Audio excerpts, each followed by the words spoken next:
My parents think this boat is a symbol of their wealth. They don't know it's actually a one-way ticket to federal prison. The thought runs through my head on a loop as I pull into the lake house driveway, gravel crunching under my tires. I'm still in my work clothes, navy slacks, and a silk blouse that's wrinkled from 12 hours at the agency. My body aches in that specific way that comes from skipping lunch and surviving on coffee alone. I should have gone home first, changed, prepared myself. But Dr. Thorne's secretary called 3 hours ago asking about the wire transfer, and I need to know it went through. Merrick's HSCT procedure is scheduled for next week. $215,000. The last of my retirement accounts, liquidated overnight. Because insurance denied the claim. Again. Golden hour light catches on the water as I walk toward the dock. The party is already in full swing. 100 guests in designer casual wear, champagne flutes catching the sun, laughter floating across the perfectly manicured lawn. Fireworks are stacked near the boathouse for tonight's show. Everything about this scene screams money. And there they are, Conrad and Lenora, standing on the dock in matching white linen. My father holds a champagne bottle aloft like a trophy.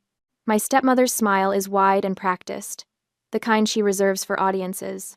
Between them sits the reason for today's celebration, a gleaming cobalt speedboat, $180,000 of fiberglass and chrome. The crowd applauds as Conrad smashes the bottle against the hull. Champagne explodes in a golden spray. We christen thee, the Merrick Clay. Lenora's voice carries across the water, delighted with her own cleverness. My stomach drops. I scan the crowd until I find him. Merrick stands near the buffet table, one hand gripping a drink, the other trembling slightly at his side. He's 25 but looks younger in this light, boyish and uncertain. His eyes find mine for a split second before darting away. He knows.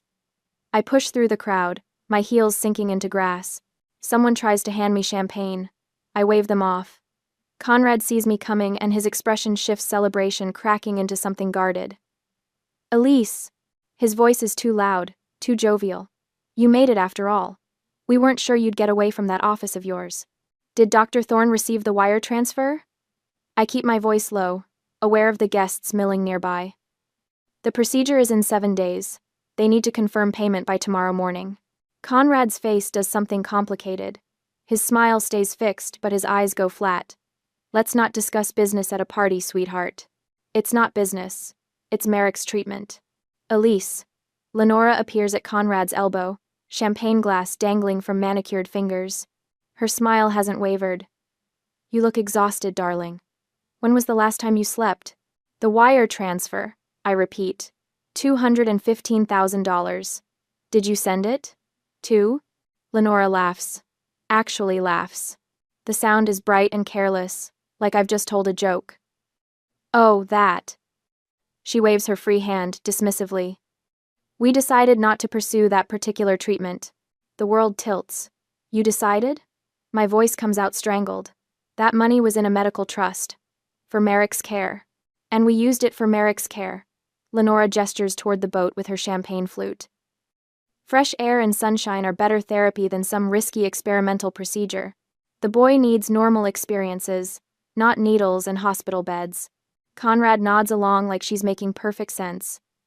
Dr. Thorne admitted himself the success rate isn't guaranteed. We're not throwing good money after bad. That money wasn't yours to throw anywhere. My hands are shaking now. I clench them into fists. I liquidated my retirement accounts, every penny I had saved. That was supposed to give Merrick a chance at stopping the disease progression. The disease is genetic, Elise. Lenora's tone shifts to something patronizing. No amount of money will fix his DNA. But a boat? A boat gives him joy, memories, a normal summer with his family. I turn away from them, searching for Merrick again. He's still by the buffet table, but he's watching us now. Our eyes meet across 30 feet of manicured lawn and expensive guests. I wait for the outrage, the confusion, some sign that he's as horrified as I am. Instead, his gaze drops to his shoes, his shoulders hunch forward, the tremor in his hand gets worse. I walk toward him on legs that don't feel like mine. The crowd parts around me. By the time I reach him, I already know what he's going to say. Don't. His voice is barely a whisper. Don't make a scene, Elise. Please. I just want a normal summer. The words land like a physical blow. You knew. It's not a question. They told you. And you said yes. The procedure isn't even FDA approved. Mom's right about the success rates. He still won't look at me. And I'll have the boat for years. We can take it out on the lake, have fun, actually enjoy life instead of... Instead of what? Instead of fighting for your mobility, your future? Instead of turning my whole existence into a medical emergency. His voice cracks. Several guests turn to look. He lowers it again immediately. I'm so tired, Elise. I just want to be normal. Just for one summer. Something inside me breaks clean in half. 7 years ago, I sat in a hospital room that smelled like disinfectant and death. Machines beeped steadily in the background. My mother's hand was cold in mine, her breathing labored. She made me promise. Take care of the boys. Make sure they're okay. 9 months ago, Merrick called me crying. The diagnosis was progressive and aggressive.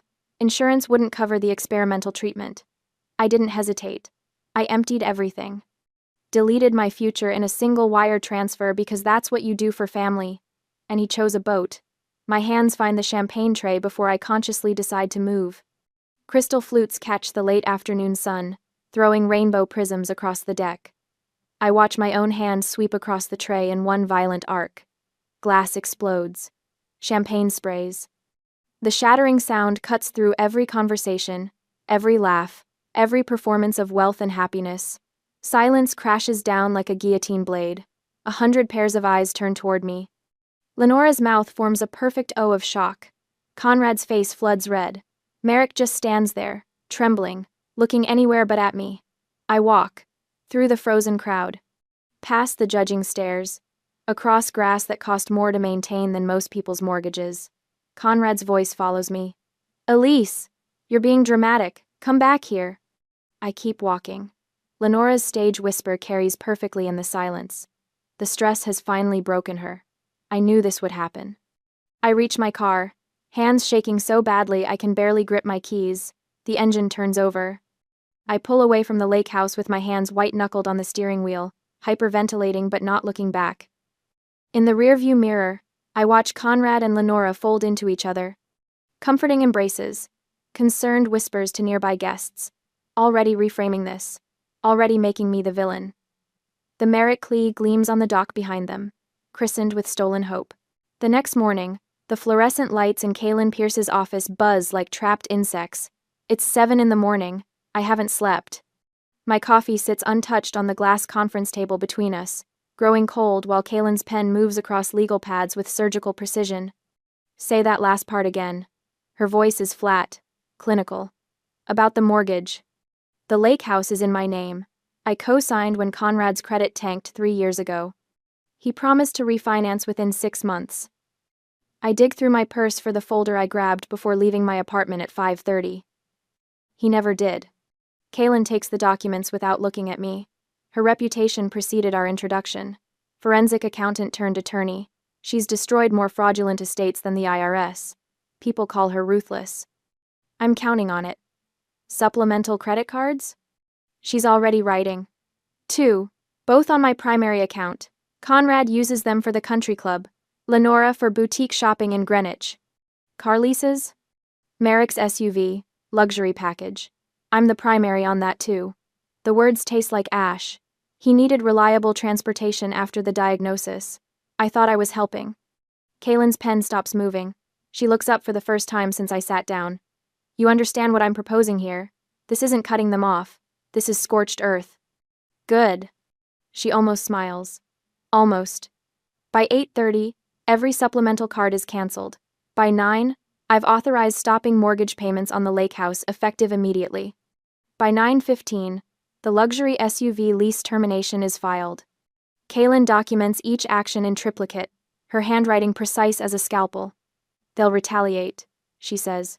People like this always do. Let them try. I leave her office feeling lighter than I have in years. The morning air tastes different. Cleaner. The feeling lasts exactly 4 hours. The delivery arrives at my advertising agency just after lunch. I'm in the middle of reviewing mock-ups for a pharmaceutical campaign when my assistant pokes her head in. There's a situation in reception. 3 dozen white roses crowd the front desk like a funeral arrangement. Enormous. Obscene. the kind of display meant to be seen by everyone on the floor. Crystal vase catching light from the floor to ceiling windows.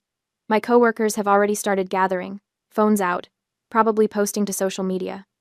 The card sits propped against the vase in a small cream envelope. I recognize Lenora's handwriting before I open it. "We forgive your outburst. We know you're stressed. Love always, Mom and Dad." My hands don't shake this time. They're steady as I lift the entire arrangement, vase and all. Water sloshes. Rose petals scatter across industrial carpet. I carry it through the bullpen, past cubicles, straight to the back exit. The dumpster behind the building reeks of yesterday's catering. I dump the whole thing in. Glass shatters. White petals mix with coffee grounds and discarded lunch containers. When I turn around, Janet from accounting is standing in the doorway. She's worked here longer than anyone, seen 3 CEOs come and go. Her expression is knowing. "Not the first time?" I ask. "Not even close, honey." She holds the door open for me. "Good for you." I'm back at my desk when my phone rings. Unknown number. I answer anyway. "You humiliated me." Merrick's voice cracks with hysteria. Not pain, not fear, pure wounded ego. "The repo man took the SUV while I was at dinner. At Lucia's. On a date." Lucia's. $200 entrees. While his sister funds experimental medical treatments, he's apparently decided he doesn't need. "You embarrassed me in front of her." He's not even trying to lower his voice. I can hear restaurant noise in the background. He's calling from the street. Everyone saw. How am I supposed to explain this?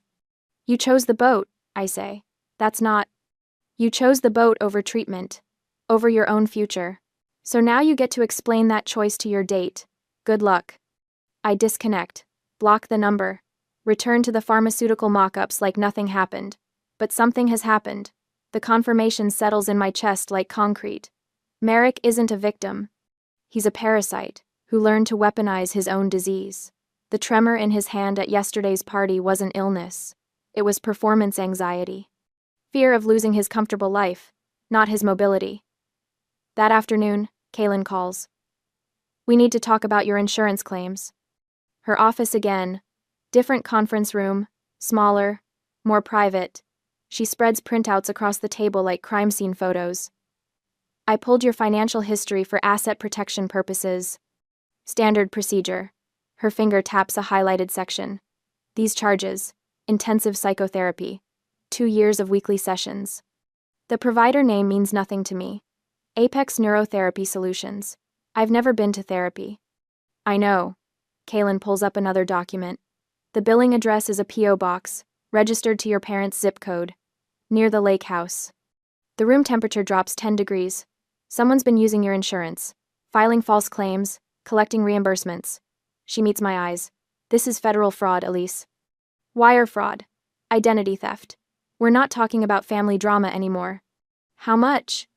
$40,000. Maybe more. I'm still tracing the accounts. I should feel shocked. Violated.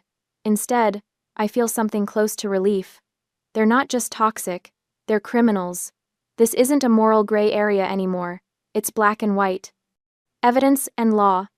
What do we do? Kaylin leans back in her chair. Her expression shifts into something predatory. "We don't confront them. Not yet." She taps the documents. "I want to hire a private investigator. Trace the billing source. Document everything. Build an airtight case before they know we're looking." Why wait? Because right now they think they're winning. They think the flower stunt worked, that you're backing down.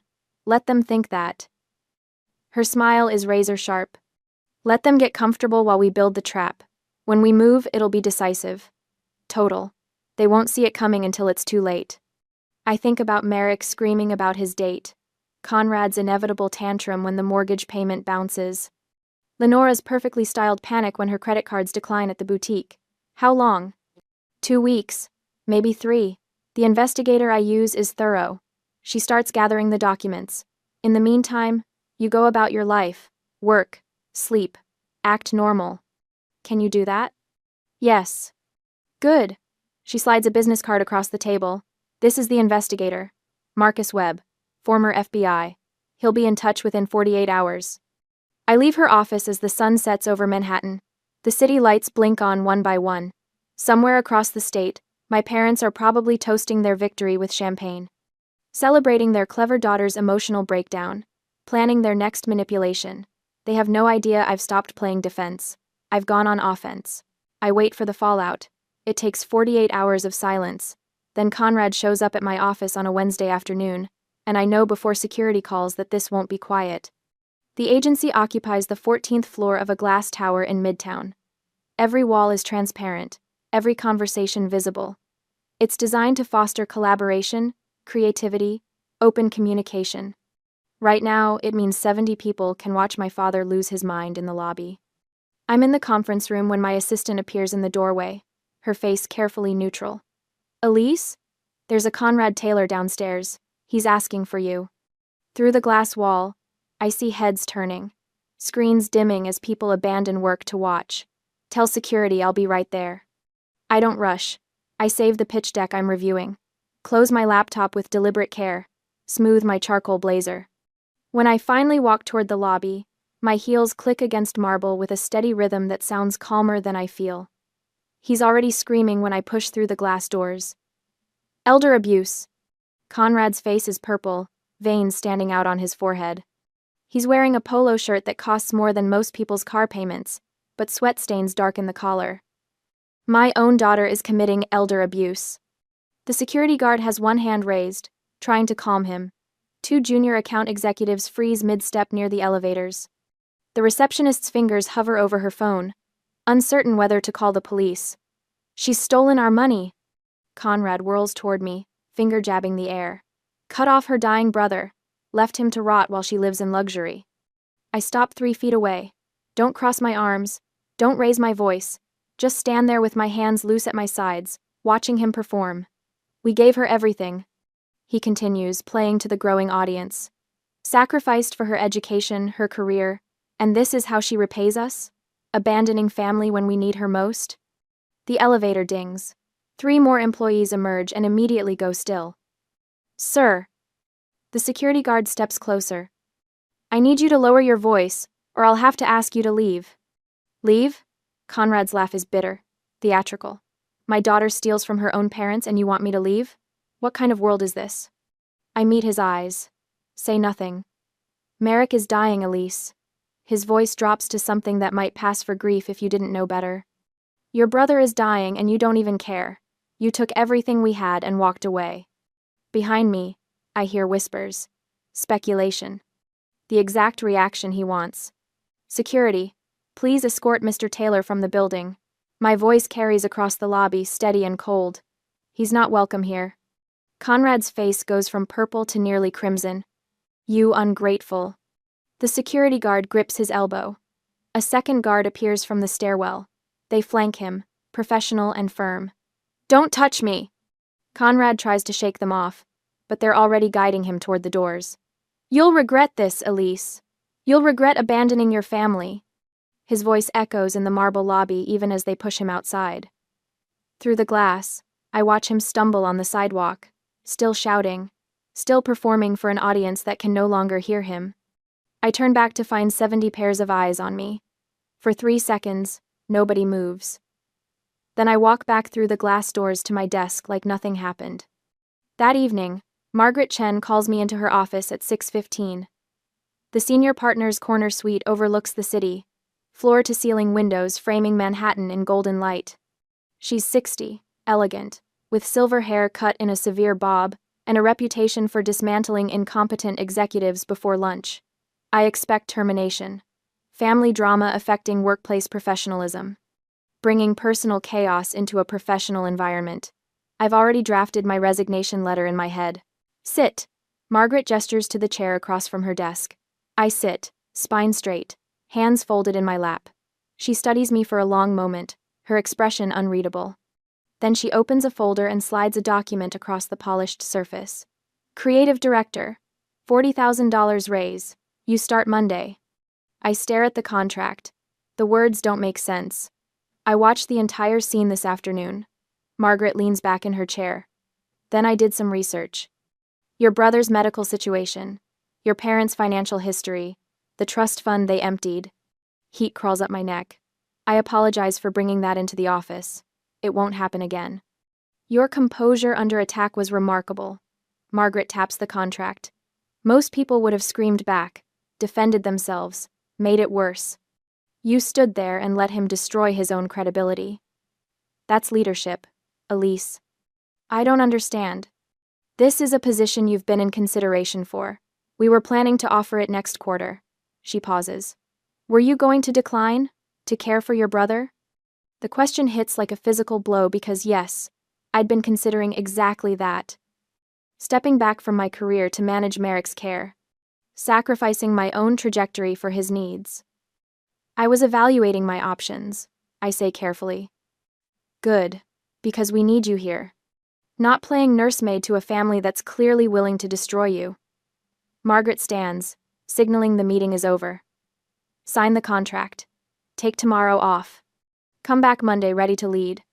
I walk out of her office in a daze, the unsigned contract clutched in my hands. Dr. Eris Thorne meets me at Gramercy Tavern at 8. He's already claimed a corner table, wine glasses catching candlelight. Not romantic, despite what people assume when they see us together. Just the closest thing I have to family that isn't actively trying to ruin me. You look different. He stands when I approach, studying my face. Good different. I got promoted. To creative director? He grins. Elise, that's incredible. I slide into my seat and the words just come. I'm done being the fixer. I'm done sacrificing myself for people who'd sell me for boat accessories. Eris raises his wine glass. To your freedom. We toast with a Bordeaux that costs more than Conrad's polo shirt. The wine tastes like victory, rich and complex. I laugh for the first time in months, the sound surprising even to me. You look lighter, Eris observes. Like someone cut strings you didn't know were holding you down. Around us, the restaurant hums with quiet conversation. Normal people having normal dinners. No screaming, no manipulation. Just genuine connection over good food and better wine. My phone buzzes throughout dinner. Texts from coworkers offering support. An email from building security confirming Conrad is banned from the premises. A voicemail from my neighbor saying suspicious cars have been circling the lake house. Another email from the bank. Fraud investigation officially opened. Kaylin sends a message at 9:30. PI found something big. Shell company registered to Lenora's maiden name. Call me tomorrow. The web of allies forms naturally around the truth. People who see through the performance.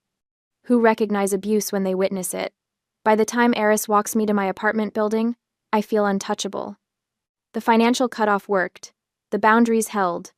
Conrad's public meltdown only made him look unstable, desperate, exactly what he is. I'm in bed by 10, promotion paperwork spread across my comforter, planning my first moves as creative director. Mentally reorganizing the department. Thinking about the future for the first time in years without family obligation weighing every decision. Sleep comes easy, deep and dreamless. The first full night's rest I've had in weeks. At 2 a.m., my apartment door explodes inward. Flashlights blind me. Shouted commands overlap into incomprehensible noise. Rough hands drag me from bed, throw me face down on hardwood floor. My cheek presses against cold wood. Metal cuffs bite into my wrists. What's happening? My voice comes out strangled. What did I do? A SWAT officer crouches beside me, shows me his phone screen. Text message from my number to Merrick. Timestamp 1:47 a.m. I bought a gun. I'm ending it all tonight. I didn't send that. My heart hammers against my ribs. That's not from me. Someone spoofed my number. Red flag laws, ma'am, the officer says, checking my restraints. We received a 911 call from a family member, stating you had a loaded weapon and were threatening immediate violence. Combined with this text message, we had to act. Mandatory psychiatric evaluation. They haul me to my feet. My neighbors peer from cracked doors as they drag me down the hallway in pajamas. Mrs. Rodriguez covers her mouth. The college kid 2 doors down films on his phone. Outside, blue and red lights paint the street. 3 police cars. An ambulance. Like I'm a terrorist instead of someone who just got promoted. They shove me into the back of a squad car and I realize with perfect, horrible clarity. My parents just weaponized the law itself.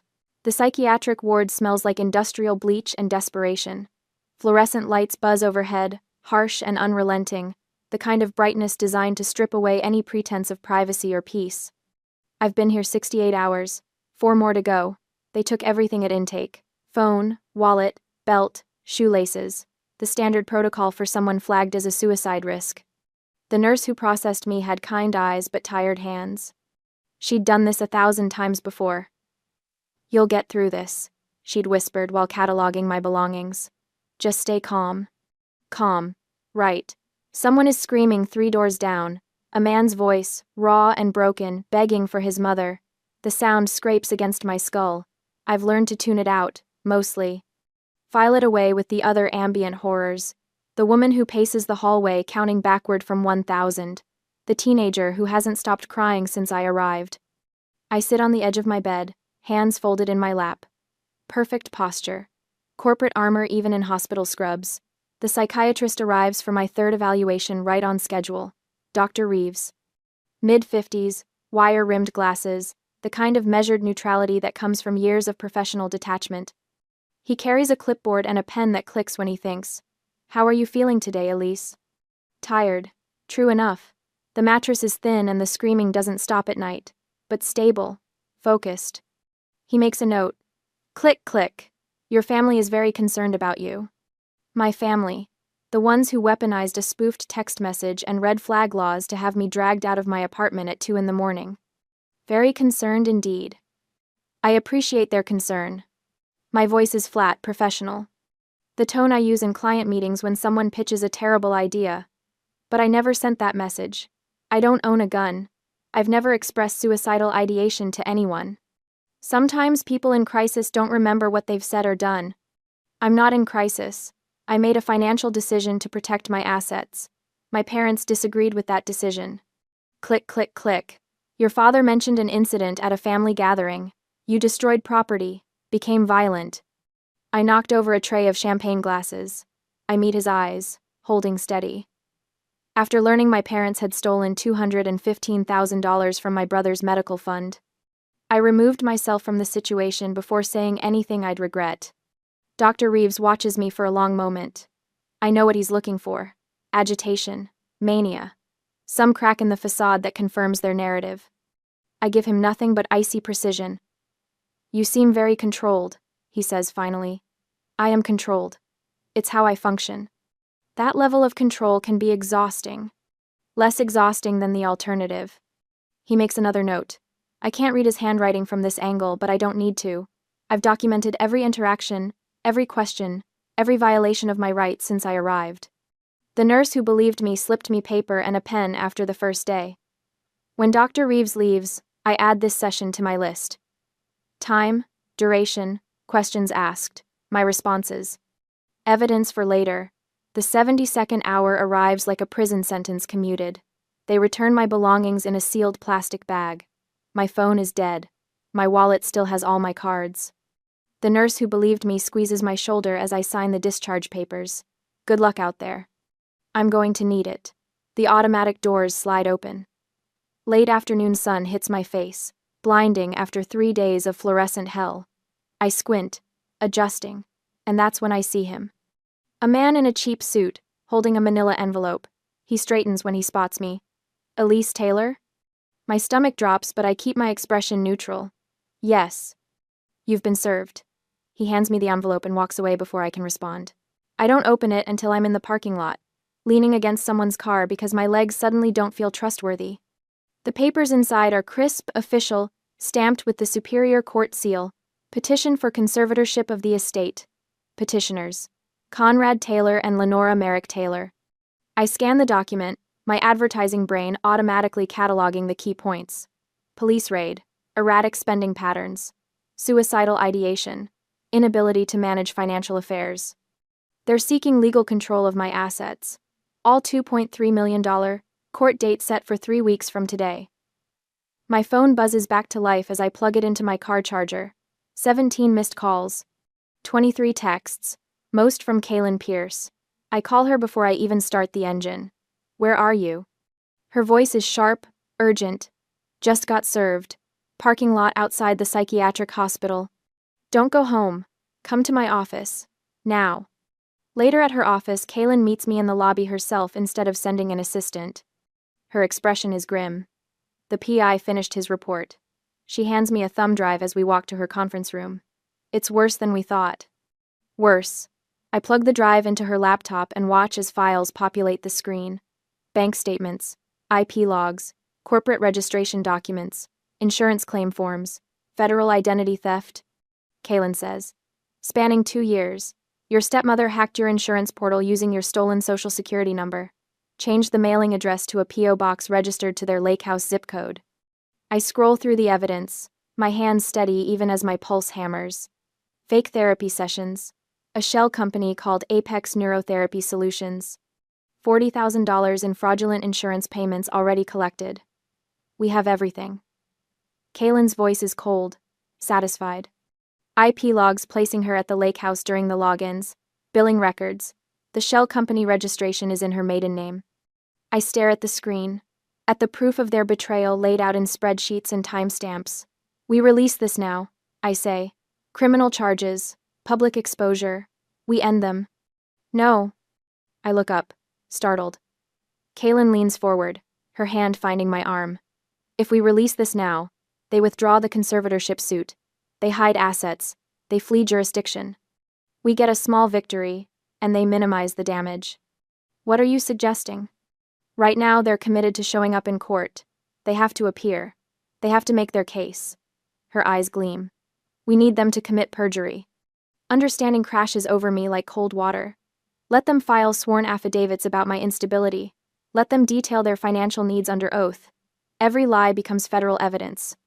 Exactly. Kaylin pulls up another file. I've already contacted the FBI.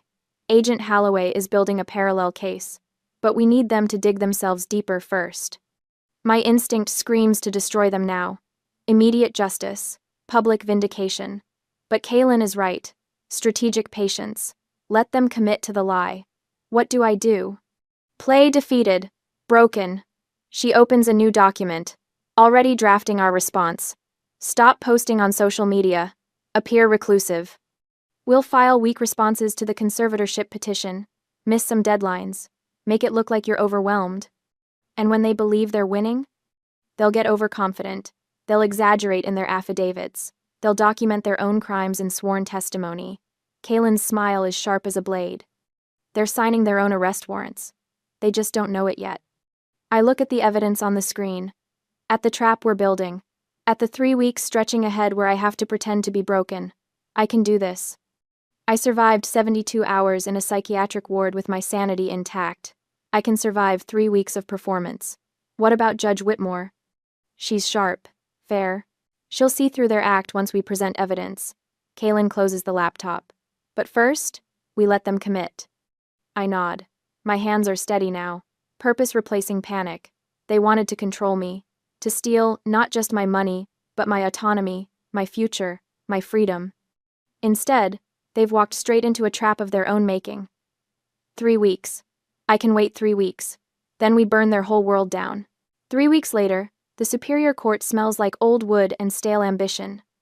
I slouch in my chair at the defendant's table, wearing a plain, oversized gray sweater that swallows my frame.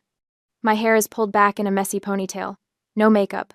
I look small, vulnerable, exactly like someone who can't handle her own life. Across the aisle, Conrad and Lenora sit like they're attending a gala. My father wears a charcoal suit that probably cost $3,000. Lenora's in cream silk with pearls. Their attorney, Marcus Aldridge, shuffles through a stack of manila folders thick enough to build a case for involuntary commitment. The courtroom is packed. Faces I recognize from 4th of July parties. Concerned family friends who showed up to watch me get declared incompetent. They whisper behind manicured hands, shooting me pitying glances. Merrick isn't here. His MS has progressed to the point where he needs a walker now. The procedure window closed 6 weeks ago, right around the time the boat was christened. According to Kaylin's sources, he's mostly bedridden, dependent on the same parents who stole his treatment money. I don't feel sorry for him anymore. Judge Alana Whitmore enters. We rise. She's 60, silver hair in a severe bun, reading glasses on a chain. Her expression reveals nothing, as she settles behind the bench. In the back row, Agent Holloway sits in an unremarkable gray suit. He could be anyone. A court reporter, a paralegal, someone's uncle killing time. His presence is the only thing keeping my heart rate steady. We're here for the matter of Taylor versus Taylor. Judge Whitmore says. Petition for conservatorship of the estate. Mr. Aldridge, you may call your first witness. The petitioners call Dr. Eris Thorne. Eris walks to the stand in a navy suit. His movements deliberate. He swears in. Takes his seat. Kaylin stands from our table, slowly buttoning her jacket. Dr. Thorne, you're the neurologist treating Merrick Taylor, correct? I am. Can you describe the treatment plan you proposed 9 months ago? Eris leans forward slightly. Merrick presented with aggressive, progressive multiple sclerosis.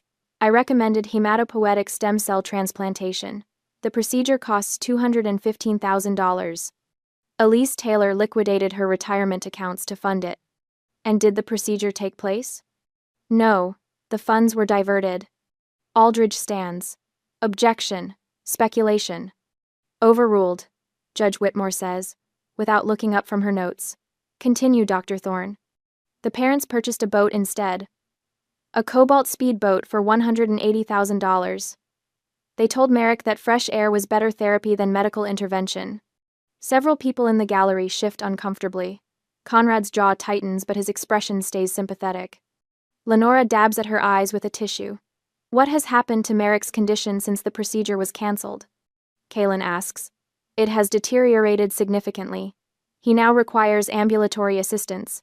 His window for HSCT has likely closed. The disease will continue progressing. Thank you, Dr. Thorne. Aldridge tries to salvage it during cross-examination. Asks about success rates, experimental status, insurance denial.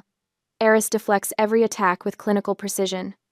By the time he steps down, the jury box we don't have would have already sided with me, but this isn't about facts, it's about optics. Conrad takes the stand next. His performance is flawless, the grieving father watching his daughter spiral, voice cracking when he describes finding out about the psychiatric hold, how terrified he was. How he just wants to protect her assets until she's well again. She worked so hard for that money, he says, looking directly at Judge Whitmore. I can't let her destroy everything she built, because she's not thinking clearly. I watch Lenora in the gallery. She's nodding along, tissues pressed to her nose. Several friends reach over to squeeze her hand. When Lenora takes the stand, she's even better. Talks about my erratic behavior over the past months. The champagne glasses I smashed. Cutting them off financially without warning. The suicidal text message I allegedly sent. I'm terrified for her. Lenora says, voice trembling. She's been so angry, so unpredictable.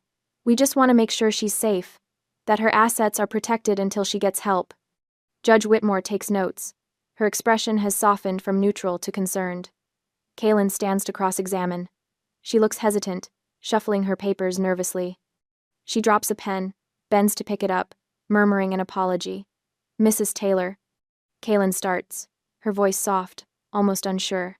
You mentioned you're terrified for Elise? Petrified, Lenora corrects, sensing weakness. She smiles benevolently at my attorney's apparent incompetence. Kaylin fumbles with her notes. And these expenses, the boat, you felt they were necessary medical costs? Absolutely. Therapy takes many forms. Lenora exchanges a triumphant look with Conrad. They think they've won. They think they're watching an amateur crumble. Kaylin nods slowly. She closes the file folder. The nervous hunch vanishes from her shoulders. Her posture straightens. When she looks up, the hesitation is gone, replaced by a gaze sharp enough to cut glass. Thank you for confirming that under oath, Mrs. Taylor. Kaylin's voice is suddenly clear, commanding the entire room. She turns to the judge. Your Honor, I move to dismiss this petition immediately. Confusion ripples through the courtroom. Aldridge shoots to his feet. What is this? The funds my client's parents claim to be protecting are actually proceeds of federal crimes, Kaylin says calmly. This court cannot grant conservatorship over assets obtained through fraud. Judge Whitmore's eyebrows rise. Explain. May I present evidence? Proceed. Kaylin opens her laptop. A projection screen descends behind the judge's bench. IP logs appear, white text on black background. These are login records from Miss Taylor's health insurance portal, Kaylin says. Note the timestamps, locations, and device identifiers. She highlights several entries. October 15th, 2 years ago. Login from the Lake House IP address. Device registered to Lenora Taylor. Mailing address changed from Elise Taylor's apartment to a post office box. Lenora's face drains of color. The next slide shows a photograph of a storefront that doesn't exist, just a P.O. box number on a form. Apex Neurotherapy Solutions. A shell company registered under Lenora Taylor's maiden name, Morrison. This entity submitted $40,000 in fraudulent insurance claims over 24 months for therapy sessions Elise Taylor never attended. Conrad grips the armrest of his chair. His knuckles go white. Bank statements. Kaylin continues. The screen fills with highlighted deposits. Insurance reimbursements deposited directly into accounts linked to the Lake House. $40,000 in fraudulent payments. Federal wire fraud. Identity theft. Insurance fraud. Aldridge is standing now, objecting, but Judge Whitmore silences him with a raised hand. The real threat to assets isn't from Miss Taylor, Kaylin says. It's from her parents. She turns toward the back of the courtroom. Agent Holloway? The man in the gray suit stands, badge glinting as he holds it up. 3 more agents enter through the rear doors, moving down the aisles. Conrad and Lenora realize too late. Their entire conservatorship petition was bait. Every sworn statement they filed, every lie they told under oath, it's all evidence now. Petition denied with prejudice, Judge Whitmore says. Her voice has gone cold. Agent Holloway, approach the bench. Holloway presents a document. The judge reviews it, nods. Conrad Taylor, Lenora Taylor, you're under arrest for federal wire fraud, identity theft, and insurance fraud. The courtroom erupts. Agents move toward the plaintiff's table. Conrad tries to stand, but an agent's hand on his shoulder stops him. Handcuffs click around his wrists. Around Lenora's. You can't do this, Lenora hisses. We're the victims here. You have the right to remain silent, Agent Holloway begins. The charges echo through the courtroom. 20 years, maximum federal prison. Bailiffs restore order as photographers rush the courthouse steps outside. The concerned friends melt into the crowd, suddenly eager to distance themselves. I sit perfectly still at the defendant's table. No triumph, no vindication, just bone-deep exhaustion and the hollow satisfaction of watching a trap snap shut. Dr. Thorne waits for me in the hallway, doesn't say anything. Just stands there, quiet support in a building full of chaos. Kaylin briefs me on the steps. Assets frozen. Lake House seizure pending. Criminal restitution will fund whatever medical care Merrick needs now, though it may be too late. My conservatorship threat is over. Permanently. I watch my parents being led past television cameras in handcuffs, and I feel nothing at all. The courthouse steps are emptying when I see him. Late afternoon sun throws long shadows across the parking lot, and Merrick is alone by a taxi, leaning heavily on his cane. The MS has accelerated. His foot drags slightly as he moves. The tremor in his right hand is worse than it was at the 4th of July party. Stress does that. Speeds up the disease. The procedure window closed months ago. He hobbles toward my car in the parking structure. I watch him through the windshield, keys already in my hand.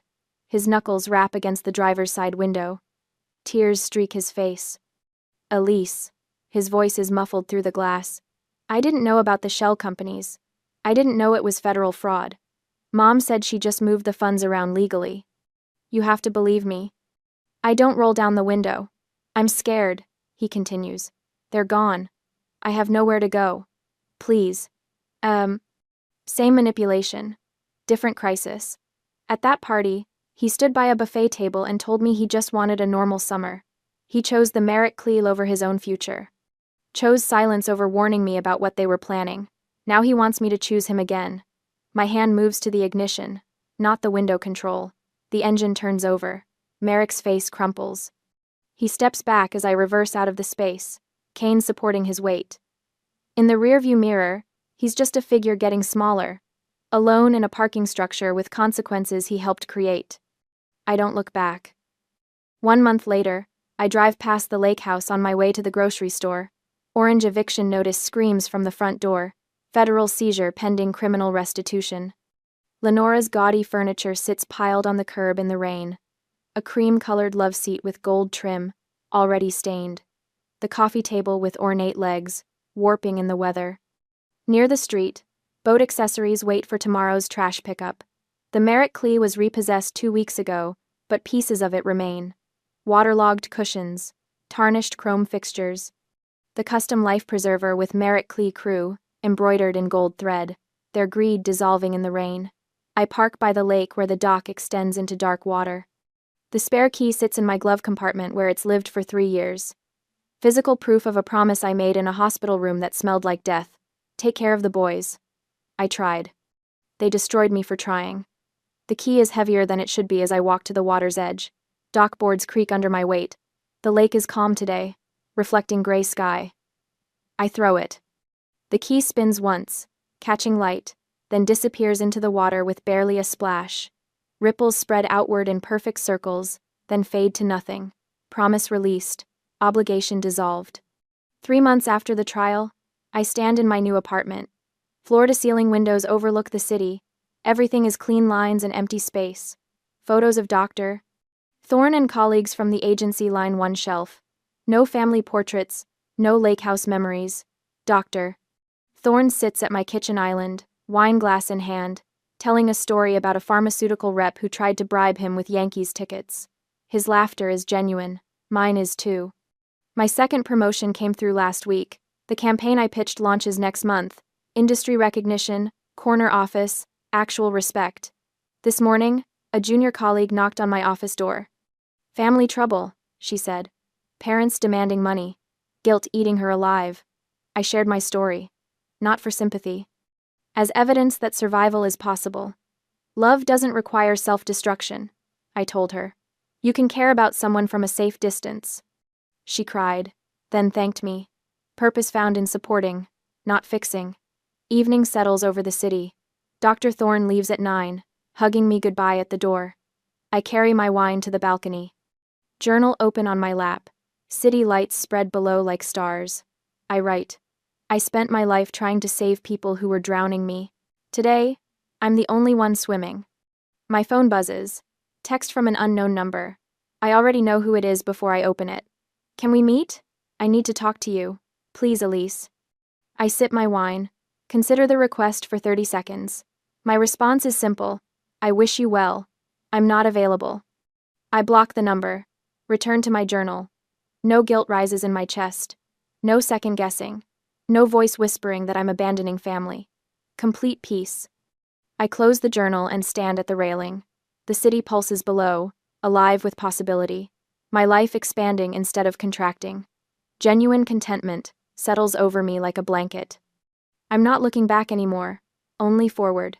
The journal lies open on the table behind me. Last line visible in lamplight.